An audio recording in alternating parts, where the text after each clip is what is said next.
Mm.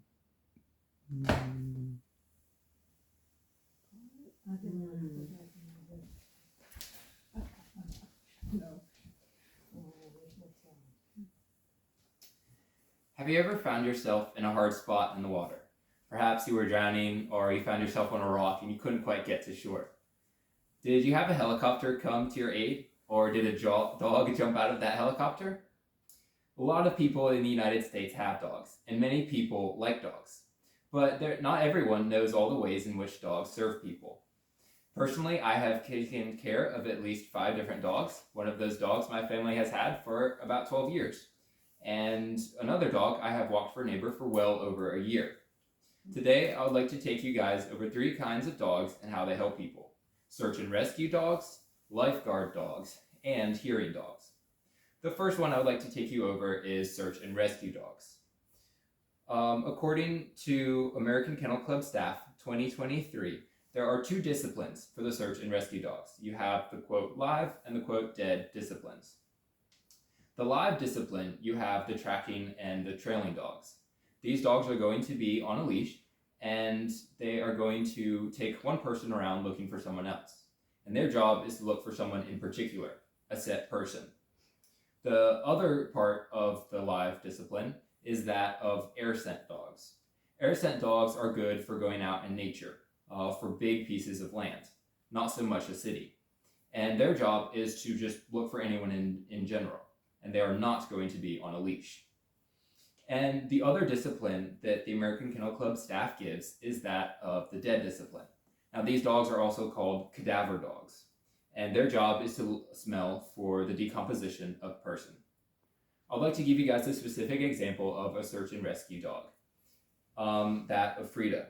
According to the News Currents 2022, Frida, after an earthquake in Haiti, went there and is credited with saving 12 people.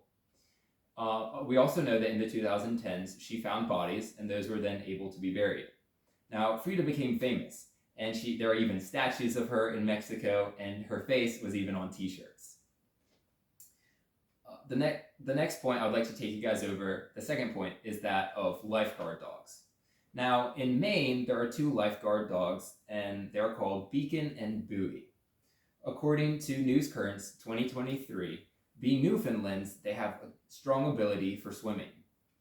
And ocean rescues are harder than rescuing someone from a lake or a pool.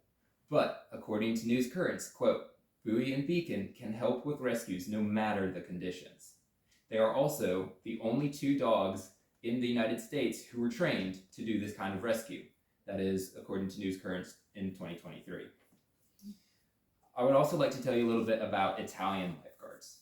Over in Italy, there are 300 pairs of a person and a dog, and these pairs are called units. According to Cole 2021, an average of 20 to 30 people are saved by the teams. She also gives an example of how families were in a dangerous position and how 3 dogs and 3 humans went out and pulled them to a safer spot. The last point I would like to take you guys over is that of hearing dogs. Now, according to the American Kennel Club staff 2018, hearing dogs by law are allowed to go anywhere that the public is allowed. And they help their owners either outside or inside. Outside, it could be as simple as letting them know a car is coming, or alerting them to a human. Now, both of these, as we know, could be dangerous. Also, inside, the American Kennel Club states, quote, hearing dogs are trained to alert their owners to common sounds, like doorbells, oven timers, smoke alarms, telephones, babies' cries, or alarm clocks. It can take a very long time to pair a person with a hearing dog. It can even take months, according to this source. In summary, these are 3 ways in which dogs can help you: search and rescue dogs, lifeguard dogs, and hearing dogs. Maybe one day you'll find yourself in Italy and you'll have a dog jumping out of a helicopter to save your life. I would encourage you guys to think about ways in which your pets or the pets of friends could help you, either at your house or around the neighborhood. Thank you.